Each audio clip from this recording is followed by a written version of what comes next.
I'm with Nico Remmert, who is a PhD student in Freie Universität in Berlin. And Nico, thank you very much for joining me this morning to talk about your research and the presentation that you want to give in the 6th International Conference on Hyperacusis and Misophonia, which is planned for 1st and 2nd of July in Birkbeck College, University of London. So tell me a little bit about your project and also the presentation that you want to give. Okay, so we noticed that there is an enormous increase of measurement approaches for misophonia, but recently there's no direct behavioral measurement for misophonia. And in my talk, we are going to have a closer look at misophonic avoidance behavior. And we just want to see how it is possible to ecologically capture misophonic avoidance.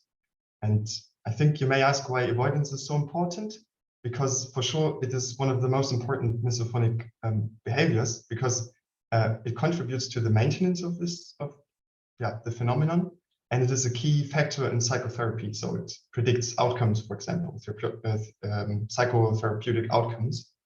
And we studied like natural misophonic behavior, and we determined that a key fact is that the behavior is immediately escaping a situation or preventing from being exposed at all.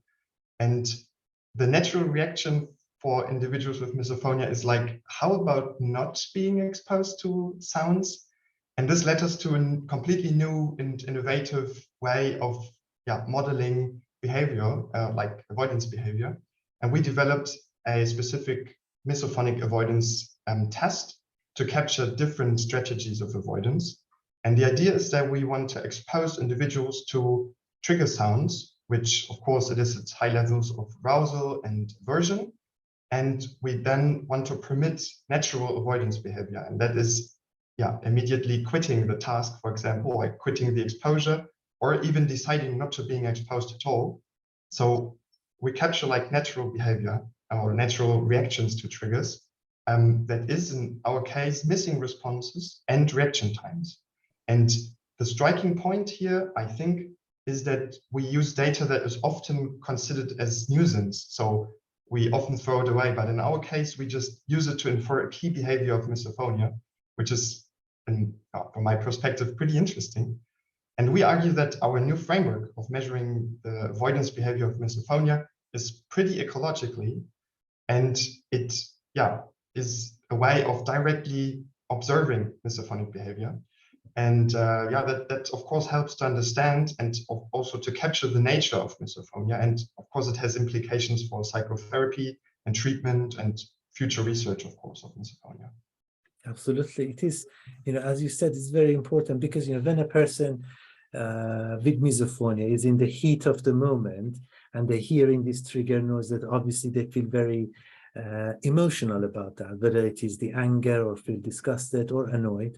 And so it is very hard for them in that heat of the moment to be able to see what else they can do except from this instinctive reaction of avoidance, which basically come to us very naturally. But you're absolutely right that this is one of those barriers that impacts on the progress of the treatment, and in most of the interventions for misophonia, overcoming this instinctive reaction of avoidance is a big part of the treatments.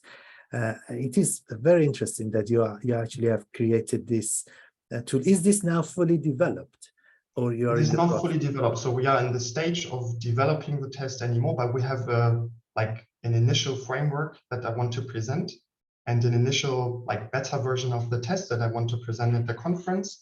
And in the next stages, we want to plan the data gathering, and afterwards, I think then we have a phase of analyzing our data, and then we run some like testing procedures, and afterwards we think we have created the misophonic behavior avoidance test. And it needs a little bit of time, but I wanted to present the notion and the idea and the framework that we have developed.